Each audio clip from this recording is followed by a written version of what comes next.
13वीं शताब्दी की शुरुआत में मल्ल वंश का उदय हुआ और लगभग 200 वर्षों तक उन्होंने अपनी शक्ति बढ़ाई। 14वीं शताब्दी के उत्तरार्ध में नेपाल का बड़ा भाग एकीकृत हुआ, लेकिन यह एकता ज्यादा समय तक नहीं टिकी। विक्रम संवत 1539 में यह राज्य 3 भागों कांतिपुर, ललितपुर और भक्तपुर में विभाजित हो गया, और ये राज्य सदियों तक एक दूसरे से नहीं मिले। राजा जयस्थिति मल्ल ने आर्थिक, धार्मिक और सामाजिक व्यवस्थाओं को सुधारने की कोशिश की, जबकि राजा यक्ष मल्ल ने केंद्रीय शासन को मजबूत करने का प्रयास किया। लेकिन उनके निधन के बाद उनके उत्तराधिकारियों ने राज्य को फिर से टुकड़ों में बांट दिया। मध्यकालीन नेपाल साहित्य, संगीत और कला के मामले में आगे बढ़ रहा था, लेकिन राजनीति कमजोर हो रही थी। इसी दौरान विदेशी ताकतें नेपाल पर नजर गड़ाने लगीं। भारत के बाद नेपाल उपत्यका में ईसाई पादरी धर्म प्रचार करने आए और ब्रिटिश सैनिक अभियान भी शुरू हुआ। तब तक गोरखा राज्य काफी शक्तिशाली हो चुका था। गोरखा के राजा राम शाह की न्यायप्रियता पूरे नेपाल में प्रसिद्ध थी।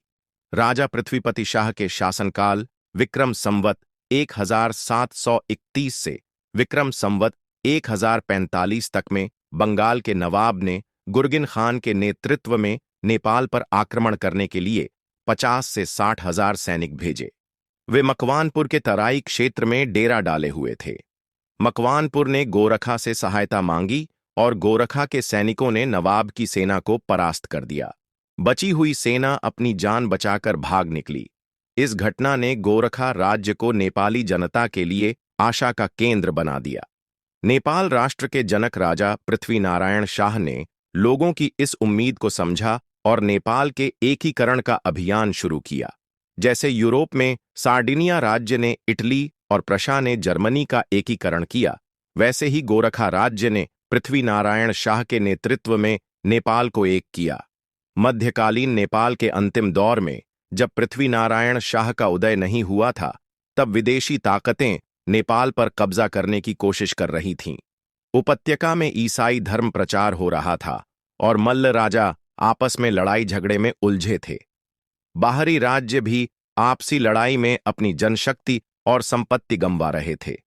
राजाओं के आपसी झगड़े, मल्ल राजाओं द्वारा देव मंदिर की संपत्ति का निजी उपयोग और राजा भास्कर मल्ल द्वारा एक मुसलमान को प्रधानमंत्री बनाकर हिंदू जनता की भावनाओं को ठेस पहुंचाने जैसे कार्यों ने नेपाल को कमजोर कर दिया।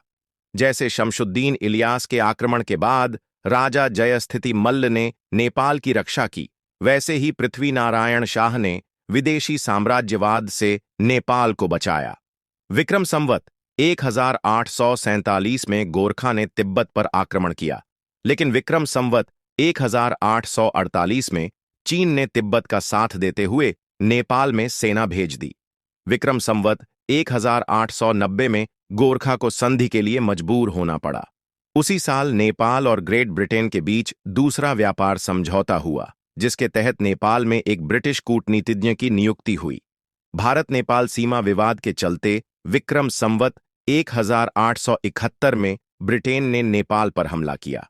विक्रम संवत 1873 में नेपाल ने अपनी कुछ भूमि ब्रिटेन को दे दी और काठमांडू में ब्रिटिश रेजिडेंसी की स्थापना हुई।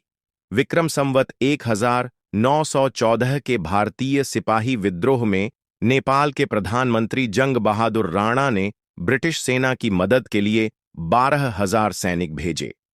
इन घटनाओं ने नेपाली जनता के मन में देश को एकजुट करने और एक मजबूत नेपाल बनाने की भावना जगा दी। अंततः नेपाल की अलग अलग राजनीतिक इकाइयों को जोड़कर नेपाल राष्ट्र का निर्माण किया गया।